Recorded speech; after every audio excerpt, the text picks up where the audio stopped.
අද රෑ නිදියන ඔයාම නම් හෙට උදේ ඇහැරෙන්නේ වා ෆේල්. ඔයා ඊළඟ දවසේ නැගිටිනකොට ඔයාගේ අලුත් අදහස් පිරලා තියෙනවා ඔයාගේ ඔළුවේ. වගේ යකෙක් වගේ අදහස් එනකොට තමයි මිනිස්සුන්ට දියුණු වෙන්න පුළුවන් යන්නේ. දැනගන්න ඕන තමන්ගේ ලයිෆ් එකේ හෙල්ති පැත්ත. නිරෝගීකම තිබ්බොත් ඔයාට ඕන දෙයක් කරන්න පුළුවන්. පැය 6යි නම් නිදියන්නේ. මේ පැය 6 හොඳ නිින්දක් ගන්න ඕනේ. ඒක මතක තියාගන්න අපිත් සතෙක්. ආයෙ ඔයාට බෑක් ටු ඒ ලයිෆ් එක ගන්න බැරි දේවල් වෙන්න පුළුවන්. ප්‍රායෝගික දරුවෙක් බිහි කරන එක. මොකද ඉන්වෙස්ට්මන්ට් එකක් කියන්නේ අපි සල්ලි දාලා සල්ලි රිටර්න් කරගන්න ඕනේ. ඒතකොට දක්ෂ ඉන්වෙස්ට්මන්ට් එකක් කියන්නේ රිටර්න් එක ඉක්මනට. ඔයා හරි තැන හරි ඉන්වෙස්ට්මන්ට් එක කරේ නැත්තම් ඔයා ලොස්ට් වෙනවා. ඉතින් හැමදාම හැමෝම ජොබ් එකට උදේ යනවා හවස යනවා. ඒතකොට මේ වගේ දවස්වල එක එක තෙල් පොලින් තවත් ප්‍රශ්නවල 8-5 ජොබ් වලට හැදුනාම සමහර අයට දැන් අප්පිරිය වෙලා. ඉතින් ගොඩක් අය කැමති ඔන්ටර්ප්‍රිනර් කෙනෙක් වෙන්න. හැබැයි ඒගොල්ලෝ ඔන්ටර්ප්‍රිනර් කෙනෙක් වෙන්න ආවහම ඊට වඩා කට්ටක් ගන්න වෙනවා. මොකද අර වෙලාවේ නිවාඩුවක් හරි තිබ්බා. දැන් පැය 24ම වැඩ කරන්න වෙලා. හැබැයි මං අද ඇවිල්ලා තියෙන්නේ හැමෝටම වැදගත් කෙනෙක් හම්බ වෙන්න. ඒ ඇවිල්ලා නිින්ද ගැන උපදෙස් දෙන. අනුවර්ත නාමයෙන් ડોක්ටර් මෙට්‍රස් කියලා කියනවා. ඉතින් අපිට මුලින්ම පොඩ්ඩක් කියමුකෝ.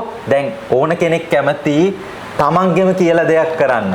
ඒ කියන්නේ නිදහස වයසට ගියාම හරි රෙස්ට් එකේ ඉන්නේ අර හොඳ ෆයිනෑන්ෂල් ෆ්‍රීඩම් එකකුත් එක්ක. එතකොට අපිට පොඩ්ඩක් මුලින්ම උපදෙස් දෙන්නකෝ. දැන් කෙනෙක්ට ඔන්ටර්ප්‍රිනර් කෙනෙක් වෙන එකේ වාසිය මොකද්ද? ඇත්තටම ඉතින් තමන් ව්‍යවසායකයෙක් වෙනවා කියන්නේ තමන්ගේම දෙයක් මොනවා හරි තනියෙන් වැඩක් කරනවා කියන එක හරි වටිනවා. මොකද රටකට අපේ වගේ රටවල් දියුණු වෙලා මදි වෙන්නේත් එහෙමයි මදි නිසා. ඉතින් ඒ වගේ වෙන්න නම් ඇත්තටම දක්ෂයෙක් වෙලා මදි අති දක්ෂයෙක් වෙන්න ඕනේ. ඉතින් ඔය අති දක්ෂයෙක් වෙන්නේ නැහැ. ඔබතුමාගේ වැඩ කටයුතුත් කරන්නේ. ඉතින් මේ මමත් කරන්නේ ඒකයි. දැන් ඒකෙදි අති දක්ෂයාට අවශ්‍ය වෙන්නේ කාලය නැහැ. මොකද එයා ජොබ් එකට ගියා නම් 8-5 ඉවරයි. දැන් පැය 24ම වැඩේට යන්න ඕනේ වැඩේ ගොඩ දාගන්න. ඔයා පැය 24ම එක දිගට වැඩ කරොත් ඔයා ලෙඩ වෙනවා. ඒතර ඔයා අවශ්‍යයි රෙස්ට් එක ඒ ටිකත් එක්ක ඉතින් හරි ප්ලෑන් එකකට යන්න ඕනේ මේ ව්‍යාපාරිකයෙක් ව්‍යවසායකයෙක් වෙනවා නම් හරියට. ඔව් ඉතින් එතනදී කිව්වා රෙස්ට් එක නැති වුණාම ලෙඩ වෙනවා කියලා. හැබැයි මම දන්නවා ඉතින් අපේ රටවල් වලට වඩා දැන් මේ යුද්ධ තියෙන ඉරාන් පවා මම යනකොට මම දැක්කා එහෙ නිින්ද ගැන වෙනම කාමරයකට අරන් ඒගොල්ලෝ එක එක කැමරා වලින් මොනිටර් කරලා එක එක ගැජට් කෑලි ඇඟට ගහලා බලනවා මෙයාගේ මොකද්ද නිින්ද යන්නේ නැත්නම් මොකද්ද ගැටලුව ඒකට විසඳුව. හැබැයි මං හිතන්නේ ලංකාවේ එහෙම දෙයක් වෙනවා කියලා. ඉතින් අනික අපේ ජීවිත කාලෙන් අපි වැඩි කොටසක් නිදා ගන්නවා. හැබැයි ඇත්තටම නිින්ද ලැබෙන්නේ නැහැ. සල්ලි මැස්සේ යනවා. හැබැයි අපේ ජීවිතේ එක දෙයක් අමතක වෙලා. ඉතින් අපිට හොඳ නිින්දක් ලබන්න මොනවද කරන්න පුළුවන්? ඇත්තටම නිින්දක් ලබන්න කලින් අපි බලන්න ඕනේ ඇයි අපිට නිින්ද ඕනේ කියලා. මොකද අපි රැකියාවක් කරලා ව්‍යාපාරයක් කරලා ව්‍යවසායකයෙක් වෙන්නේ අපේ ජීවිතේ වෙන මානවලට යන්න නේද? අපිට ටච් කරන්න බැරි ලෙවල්ස් වල අපේ ජීවිතේ තියලා තියන්න. නිකන් කාලා බීලා ඉන්න නෙමෙයිනේ. ඉතින් එතකොට තමයි තමන් දැනගන්න ඕනේ තමන්ගේ ලයිෆ් එකේ හෙල්ති පැත්ත. නිරෝගීකම තිබ්බොත් ඔයාට ඕන දෙයක් කරන්න පුළුවන්.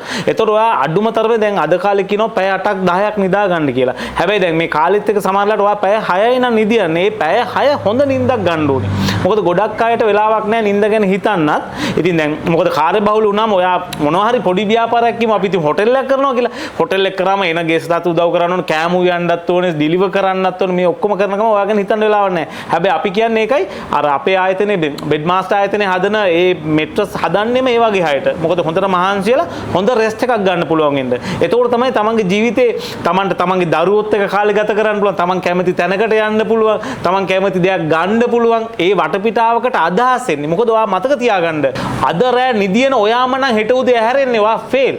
ආයෙ ඔයා ඊළඟ දවසේ නැගිටිනකොට ඔයාගේ අලුත් අදහස් පිරලා තියෙනවා ඔයාගේ ඔළුවේ. නේද කෙලු? දැන් සාමාන්‍යයෙන් මිනිස්සෙක්ගේ ඔළුවට එන්න ඕනේ දවසකට දවස් 5ක් විතර වැඩ ටිකක්. ඒ වගේ යකෙක් වගේ අදහස් එනකොට තමයි මිනිස්සෙට දියුණු වෙන්න පුළුවන් යන්නේ. ඉතින් එහෙම ශක්තියක් ඇඟට සහ මනසට දැනෙන්න නම් හොඳ නිින්දක් අත්‍යවශ්‍යයෙන් වැදගත්. අපි ફોකස් කරන්නේත් ඒකයි. අපි අවුරුදු ගාණක් තිස්සේ දැනුවත් කරන්නේත් මම හැම තැනම දැනුවත් කරන්නේ හොඳ මෙට්ටයක් තෝරගන්න විදි සහ හොඳ මෙට්ටයක් පාවිච්චි කරන් ලැබෙන වාසිය තමයි. ඔබගේ වගාවේ 100% සාර්ථකස් වන්නකට පාරම්පරික වට්ටෝරු අනුව නිපදවන කාබනික දියර පොහොර කෘමි විකර්ශක ලබා ගැනීමට දැම්ම පහතංකය අමතන්න.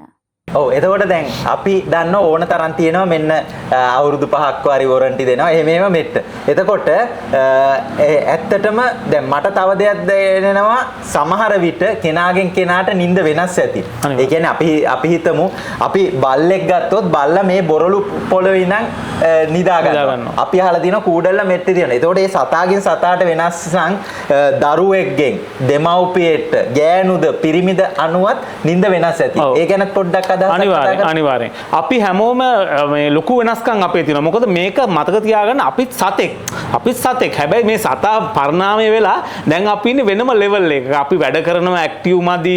එතකොට අපි ඔෆිස් එකට ගියාම ඒ වැඩේ විතරයි. අපි හැමෝම එක එක වැඩවලට යොමු වෙලා තියෙන මුළු ඇඟටම අපිට එක්සර්සයිස් එකක් හම්බ වෙන්නේ නැහැ. ඉතින් ඒ නිසා තමයි ඔයාලා දන්නවනේ 1970 දී ඒ කාලේ බය වුණා මිනිස්සු කොලෙස්ටරෝල් ප්‍රෙෂර් වලට ඒක හැදෙනවා. ඒකට බය වුණා. හැමෝටම හැදිලා තිබ්බේ නැහැ. දැන් ඒක වයස අවුරුදු 36ටත් එනවා. Sugar cholesterol pressure. ඉතින් දැන් සමහර තරුණයන්ට හම්බ ලෙඩේ වුණේ ඇයි කියලා හෙව්වම හරි කෝස් එකක්වත් නැහැ. ඒකෙන් හේතුව නැහැ. හේතුව තමයි තමන් දීර්ඝ කාලීනව මේ ජෙනටිකලි තමන් හරි යහකල් පැවැත්මක් නැතිකම නිසා. මේකට හේතුව මෙට්ට විතරක් නෙමෙයි තම වටපිට බාහිර සාධක තියෙනවා. මෙට්ටෙත් ලොකු සාධකයක් වෙනවා. මොකද ඔයාට හොඳ නිින්දක් නැතිකොට ඔයාගේ ඇඟ ඇතුලේ ස්ට්‍රෙස් එක බිල්ඩ් වෙනවා. ඔයා දන්නේ නැහැ. ඔයා සමහර සතුටින් ඉන්නවා කියලා ඔයා හිතනවා. ඔයා දන්නේ නැහැ. ඔයා ජීවිතය ඇතුළට බැස්සොත් තමයි ඒක තේරෙන්නේ. එතකොට ඔයාගේ ස්ට්‍රෙස් බිල්ඩ් වුණොත් තමන්ගේ මේ වැරදි හෝමෝන ලේත් එක ගමන් කළා වැරදි සිග්නල් දීලා තමන්ගේ ෂුගර් ලෙවල් කොලෙස්ටරෝල් ප්‍රෙෂර් වගේ ආය රිවර්සබල් නැති ආය වාට බැක් ටු ඒ ලයිෆ් එක ගන්න බැරි දේවල් වෙන්න පුළුවන්. ඉතින් ඒ නිසායි ඔච්චර වැදගත් වෙන්නේ මෙට්ටයක් කියන එක නිින්ද කියන එක. ඔව් ඉතින් ගොඩක් අය හිතන්න ඕනේ දේ තමයි සල්ලි විතරක් යනකොට අපේ ජීවිතේ බැලන්ස් කරන්න ඕනේ. දරුවෝ මල්ලෝ එක්කද ඊට පස්සේ අපි සමහර ට්‍රිප් එකක් යන දේ වෙන්න පුළුවන්. නිින්ද වෙන දේ හැමදේම බැලන්ස් කරන්න ඕනේ. ඉතින් අනිවාර්යෙන් තව දෙයක් තමයි ඊළඟට ගොඩක් අය අපි හිතමු ඒ 8-5 ජොබ් එකකින් එලා ඔන්න බිස්නස් එකක් පටන් ගත්තා. ඊළඟට එයාට එන ගැටලුව තමයි එයා හොඳ ප්‍රොඩක්ට් එකක් තියෙනවා. නැත්නම් හොඳ සර්විස් එකක් තියෙනවා. අපි හිතමු මේ තියෙන මෙට්ට වගේ. ඒ වගේ හොඳ ප්‍රොඩක්ට් එකක් තියෙනවා කිව්වා. ඊට පස්සේ එයාට ඕක මාකට් කරන්න ගියාම එයාගේ අර අතේ තිබ්බ ගාන ඔක්කොම යනවා මාකට් කරන්න. එක්ක ටීවී ඇඩ් දායි, පත්තර දායි, පෝස්ටර් ගහයි. හැබැයි අද කාලේ ඊට වඩා වෙන ඕන දේවල් තියෙනවා. ඒ කියන්නේ සෝෂල් මීඩියා හරහා මාකට් කරන්න පුළුවන්. ඉතින් මේ අද ජෙනරේෂන් එකත් එක්ක ඒ කියන්නේ ෆෝන් එකත් එක්ක සෝෂල් මීඩියාත් එක්ක කොහොමද දෙයක් මාකට් කරන්නේ? කොහොමද ව්‍යාපාරයක් බිඳුවේ ඉඳන් උඩට ගන්න? අනිවාර්යෙන් මම ඔක සරලවම කියන්නම් ආයේ අපි මුලට. ඔයා රැකියාව කරන කෙනෙක් නම් ඔයාට ජොබ් එකක් බිස්නස් එකක් බවට පත් කරගන්න ඕන නම් ඔයා අනිවාර්යෙන් කරන්න ඕනේ මොකද්ද? ඔයා ස්කිල් එකක් හදා ගන්න ඕනේ. ස්කිල් එක ඔයා කොහොමද හදාගන්නේ? ඔයාට ඒක ඉගෙන ගන්න පුළුවන්. එහෙම නැත්නම් ඔයාට ප්‍රායෝගිකව ගිහිල්ලා වැඩ කරන තැනක වැඩ කරන්න පුළුවන්. මම හැමදාම කියන කතාවක් තමයි ඔයා ගාමන්ට් ෆැක්ටරි එකක සාක්කුවක් මහන කෙනෙක් වුණොත් හැමදාම ඔයා සාක්කු විතරයි මහන්නේ. හැබැයි ඔයා පොඩි ගාමන්ට් එකක ගිහිල්ලා කෝට් එකක් මහන කෙනෙක් වුණොත් ඔයා ඊළඟ දවසේ ඊළඟ අවුරුදු 2ේදී 5ේදී ඔයා සම්පූර්ණ කෝට් එකක් ඉවර කරන්න දැනගන්නවා. ඒ නිසා පළවෙනි දේ තමයි ඔයා සබ්ජෙක්ට් එක හරි තැනක හරියට ජොබ් එක කරලා ඉගෙන ගන්න හරි ස්කිල් එක. ඊට පස්සේ ඔන්න ඔයා එනවා ඊට පස්සේ මාකටිං වලට. ඇත්තටම දැන් ලෝකේ මේ Facebook වලින් YouTube වලින් මිදෙන්න බෑනේ. දැන් ඒ තත්ත්වෙට ගිහිල්ලා ඉවරයි. දැන් ඔයා ඒක ඔයා දන්නේ නැත්නම් ඔයාගේ සල්ලි නාස්ති කරගන්න එපා. දන්න වෘත්තිමය හැකියාවක් තියෙන ආයතනත් එක්ක එකතු වෙලා ඒ තැන් වලට දීලා ඒ වැඩ ටික Tamanට අවශ්‍ය විදිහට ફોකස් කරලා කරගන්න. මොකද ඔයාට තියෙන ලැබිලා තියෙන කාලය අතිශය සීමිතයි. ඔයා මේ කාලය කල්පනා කරගන්න ඕනේ. මොකද ඔයා කාලය හරියට කල්පනා කරගත්තේ නැත්නම් ඔයා වැරදි ප්‍රැක්ටිස් කර ඉන්න ගියොත් එහෙම ඔයාගේ ජීවිතය ඉවරයි. ඊට කලින් ඔයාට වඩා දක්ෂයි ඉන්න පුළුවන් ওই ලයින් අප් එකේ ඊට කලින් වැරදිලා ඉගෙන ගත්තා. ඉතින් ඒ කට්ටියකින් ටක් ගාලා මේක උගහ ගත්තොත් අපේ රට ලස්සන රටක් කරන්න පුළුවන් ඉස්සරහට. ඔව් ඉතින් ඒ ලස්සන රටක් කරනකොට මිනිසුන්ගේ ආකල්පත් වෙනගත්. ඉතින් නිින්ද වගේම සමහරට කෑම බීම වැදගත්. දැන් මම දකින දෙයක් තමයි දැන් ගොඩාක් වෙලාවට අපි ශනික කෑම වලට හුරු වෙලා තියෙනවා. සමහර විට කිමිකල් ගාපු දේවල්ම කනවා. අපි දන්නෙත් නෑ ඇත්තටම මේවා වසද නැද්ද කියලා. ඉතින් සමහර විට අරහෙ මිසයිල ගහලා කෙලින්ම මේ යුද්ධ ගැහුවට ඊට වඩා ගොවියා මිනිස්සු මරනවා වෙන්න පුළුවන්. මොකද මම දැකලා තියෙනවා සමහර ගොවියෝ වගා කරනවා. එයාට ඊට පස්සේ පොඩි තැනක අපි හිතමු ගෝවා කියලා පොඩි තැනක තව ගෝවා ගස් 10ක් තියෙනවා. එයාගෙන් ඇහුවා මේ ගෝවා නෑ ඒ අපි කන ටික. එතකොට එයාගේ කන ටිකට වස ගහන්න නැතුව ගොම පෝර හරි දාලා වවනවා. අනිත් ටික ඔක්කොම වස ගහලා නාවනවා. ඉතින් ඔන්නෝකයි අද තත්ත්වය. අරහෙන් මිසයිල ගහනවා ඒ වගේ වෙනකොට අනිත් පැත්තෙන් හැමෝගේ අතනින්ම ඔය ප්‍රශ්න එනවා. ඉතින් අපේ මේ යහපත් ජීවිතේට කොච්චර ආහාර ඒ කියන්නේ ඒ වගේ දේවල් වැදගත්ද? අනික මං දකිනවා දැන් ගොඩක් ළමයි වුණත් ෆෝන් එකට ඇබ්බැහි වෙලා ඉඳ ඉස්සර දරුවෙක් ගහක ගෙඩියක් කඩනවා පැලයක් හිටවනවා දැන් ඒවෙන් අඩුයි. ඉතින් ඒ දරුවෙක් කොහොමද යහමඟට ගන්නෙ? අර ඒ දේ වුණොත් මං හිතන්නේ යාට මානසික සෞඛ්‍යයෙන් පිරි දරුවෙක් මවන්න පුළුවන්. ඉතින් ඒ ගැනත් පොඩ්ඩක් අදහසක් දුන්නා. අනිවාර්යයෙන්. මොකද දැන් විද්‍යාවෙන් ඇත්තටම හොයාගෙන තියෙනවා මනස විතරක්ම නෙමේ වැදගත් ශරීරයත් වැදගත්. උදාහරණයක් හැටියට ඔයා දුකෙන් ඉන්න වෙලාවක ඔයාගේ මූණේ ඔයා කෘත්‍රිම හිනාවක් ගත්තොත් ඔයාගේ සතුට ආත්මීය සතුටට ලැබෙනවා කියලා දැන් පරීක්ෂණ වලින් හොයාගෙන තියෙනවා. ඉතින් ඒ නිසා තමයි ජීවිතේ හැම දෙයක්ම කරද්දි තමන් සතුටු වෙන්න ඕනේ. හරියට කරන්න දෙයක්. නැත්තම් ජීවිතේ තමන් යන්නේ කොතනද කියලා තමන් දන්නේ නැති නිසා. තමන්ගේ වැඩ කටයුතු ඊළඟට දේ තමයි ඔයා කතා කරේ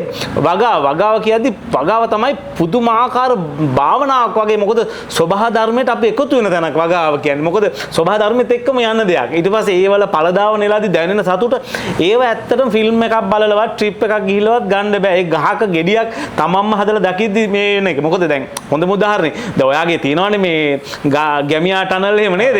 දැන් මමත් එකක් කරන්න හිතන් ඉන්නවා. මොකද දැන් ඒව හරි වටිනවා. මොකද දැන් ඔයා හිතන්න බෙහෙත් මිනිස්සු බෙහෙත් ගහන්නේ මේ නිකන් එළිය පැල හදන්න විතරක් නෙමෙයි. දෙයියනේ මේ කැම ටික හොදලා අරගෙන කැරට් ටික හරි ඒව හොදලා අරගෙන ට්‍රාන්ස්පෝර්ට් කරන්න කලිනුත් ඔන්න මෙන්න තියලා වසවිස ගන්නවනේ.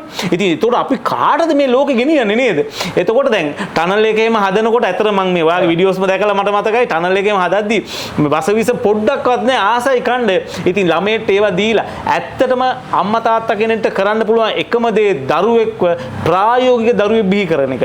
ඉතින් නිකන් බොරුවට විභාග පස්සේ ඔයිට යවනවා ඒවා කරන්න ඕනේ. ඊට වඩා හොඳයි ඇත්තටම මේ ළමයි තමන්ගේ වයස අවුරුදු 18 15 විතර ළමයෙක් ඉන්නවා නම් එයාට ටනල් එකක් හදලා දීලා ටනල් එක බාර දුන්නත් ඇත්තටම ලොකු අත්දැකීමක් එයා ජීවිතේ ගන්නවා. එයාට සල්ලි ටිකකුත් හම්බ වෙනව නේද කීයක් හරි. අනිත් එක නාස්ති වෙන්නේ නැහැ. මොකද වගකීමක් Tamanට එනවා මේ වැඩත් එක්ක. ඔව් ඉතින් අවසාන වශයෙන් මම මේව දෙයක් කියන්න අපේ කට්ටියට මම හිතන ගොඩාක් වැදගත් තොරතුරු ඊළඟට දැන් මම මේ ඇවිල්ලා ඉන්නේ ෂෝරූම් එකට. ඉතින් මෙතන තියෙනවා ඇඳවල් කුවට ඒ මෙට්ටවල සාමාන්‍ය මෙට්ට නෙමෙයි. ඒ මෙට්ටෙත් එක එක ෆීචර්ස් තියෙනවා.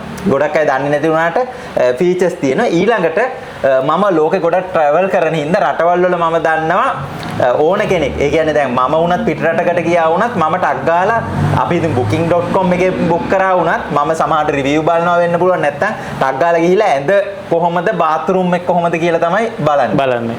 ඉතින් පොඩ්ඩක් අපේ අයට දැන් මේ ක්වොලිටි මෙට්‍රස් එකක් ගන්නවා නම් කොහෙට දෙන්න ඕනේ?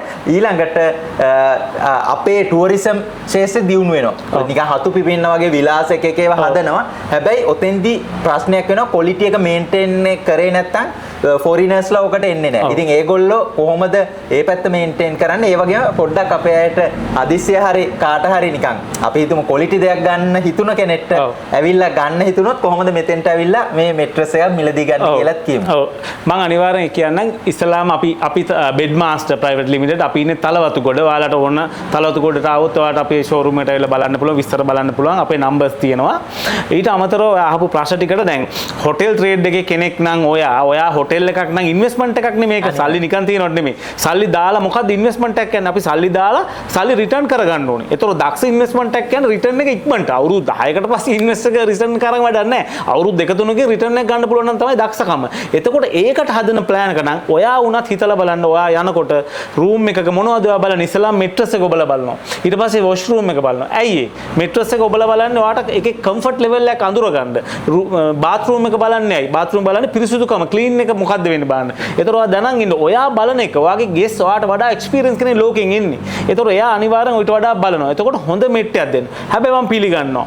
ඔයාට සමහරලාට සල්ලි මදි ප්‍රශ්න වෙන්න පුළුවන්. මොකද ඔයා සිමෙන්ති වලට ඔක්කොටම ඉඩම් වලට යට කරලා ඔක්කොම කරලා. හැබැයි මතක තියාගන්න. ඔයා හරි තැන හරි ඉන්වෙස්ට්මන්ට් එක කරේ නැත්නම් ඔයා ලොස්ට් වෙනවා. මෙට්ටේ කියන්නේ අතිශය වැදගත් පැය 8ක් 10ක් ගෙස් නිදියන සහ ගෙස් තීරණය ගන්නවා මේ හොටෙල් ඕනගේ කැපැසිටි මොකක්ද කියලා. මොකද අපි අර වාගේ කල්චර් එකනේ අපි කරන දේ තමයි දකින්නේ මිනිස්සු. අපි හිතන දේ තමයි පේන්නේ මිනිසුන්ට. අපි අවංක නොවි එයාට සාමාන්‍ය බේසික් සපෝට් එකක් තියෙන මෙට්ටයක් දන්නොත් අඩු මිලකට එයාට ඒක දැනෙනවා පැය ගානක් නිදාගත්තා. එයා මොනවත් කියන්නේ නැතුව ඊළඟ දවසේ ඔයාගේ හොටෙල් එකෙන් යයි. ඒකයි අපේ රටේ ටුවරිස්ට් ට්‍රේඩ් එක මෙච්චරටම ටුවරිසම් ට්‍රේඩ් එක පල්ලෙහාට වැටලා තියෙන්නේ. මොකද අවුරුදු ගානක් ඔයාලා අහලා බලන්න ඒ කාලේ 1970 විතර කොච්චර හොඳ මාකට් එකක්ද අපිට ආවේ. දවසින් දවස මේ මාකට් එක වැටිලා දැන් හොඳයි එන්නේ නැහැ අපේ රටවල වලට. එන්නෙම පොඩ්ඩක් බෑක්පැකර්ස්ලා වගේ කට්ටිය වැඩිපුරයි කියලා හැමෝම කියන්නේ. ඒකට හේතුවක් සහ ප්‍රධාන හේතුවක් ඕක මොකද ආවට පස්සේ නිදාගන්න එකේ සැටිස්ෆැක්ෂන් එක හරියට නැතිකොට හොඳ අය යනවා වෙන තැන්වල වෙන රටවල් වලට. ඒකයි. ඉතින් ඒ නිසා ඔයා ඉන්වෙස්ට්මන්ට් එකක් විදිහට බලනවා නම් හොඳ මෙට්ටයක් අනිවාර්යෙන් ගන්න. මොකද අපිට අවුරුදු 18ක විතර එක්ස්පීරියන්ස් එකක් තියෙනවා හොටෙල් ට්‍රේඩ් එකට සහ පර්සනල් කස්ටමයිස් එක කරනවා. කොන්දේ අමාරුවක් තියෙනවා නම් කොන්දේ අමාරුවට මෙට්ට හදනවා. ඊට අමතරව හොටෙල්ස් වලට හදනවා. අනිත් එක වැදගත්ම දේ සමහර කොන්දේ අමාරුවට හදන මෙට්ටවල වෙන කෙනෙක්ට නිදියන්න බෑ. දැන් මහත්තයයි නෝනා හිටියොත් දෙයිනේ නෝනාට කොන්දේ අමාරුව තිබ්බොත් මහත්තයාට දෙන ගල් ගෙඩියක් වගේ මෙට්ටක් දුන්නොත් මහත්තයාට නිදියන්න බෑ ඒකේ. හැබැයි අපේ මෙට්ටවල එහෙම වෙන්නේ නැහැ. නෝනාගේ කොන්දේ අමාරුව හොඳ වෙන ගමන්ම මහත්තයාට කොන්දේ අමාරුවක් එන්නේ නැති වෙන්න සහ දෙන්නම එකම ෆීලිං එකට ගන්න පුළුවන්. ඒ වගේම කොන්දේ අමාරුව හොඳ වුණාට පස්සෙත් ඒ මෙට්ටෙම නිදියන්නත් පුළුවන්. ඉතින් ලොකු තොරතුරු ටිකක් තියෙනවා. අපේ එකත් ප්‍රොඩක්ට් එක නැචරල් ප්‍රොඩක්ට් එකක්. අපි ඉතින් නැචරල් ලවර්ස්ලා නිසා ඒ අපි ක්වොලිටි ප්‍රොඩක්ට්ස් අපි ඒ විදිහටම හරි දේ හරි විදිහට කරනවා. මොකද මිනිස්සෙක් මතක තියාගන්න අපිට තියෙන සීමිත ජීවිත කාලයක්. අපිට අවුරුදු 200ක් 500ක් නෑ. හෙටවත් ප්‍රෙඩික්ට් කරන්න බෑ අපිට. ඒතකොට අපි මේ ඉන්න මොහොතේ හරියට ඉන්න ඕන එක තමයි තියෙන්නේ. ඒ නිසා පුළුවන් තරම් ඉක්මනට මෙට්ටයක් ගන්න වෙලාවට කල්පනා කරලා බලන්න. හොඳ මෙට්ටයක් අරගන්න ඩිසිෂන් එක ගන්න කොහෙන් හරි හොඳ මෙට්ටයක්. ඔව් ඉතින් අපේට බොහෝම ස්තුතියි මම හිතනවා ගොඩාක් වැදගත් තොරතුරු ටිකක් එන්න ඇති කියලා. ඉතින් ડોක්ටර් මෙට්‍රස් කියලා ගොඩක් අය කියනවා මොකද මම අර මෙට්‍රස් ගැන ඩීටේල් කියන නිසා ડોක්ටර් මෙට්‍රස් කියලා තමයි කියන්නේ. ඔව් ඉතින් එහෙනම් ડોක්ටර් මෙට්‍රස් බොහෝම ස්තුතියි. ඉතින් අපි මේ වගේ තවත් වීඩියෝ එකකින් හමු. ඔබට තෙරුවන් සරණයි. ස්තුතියි.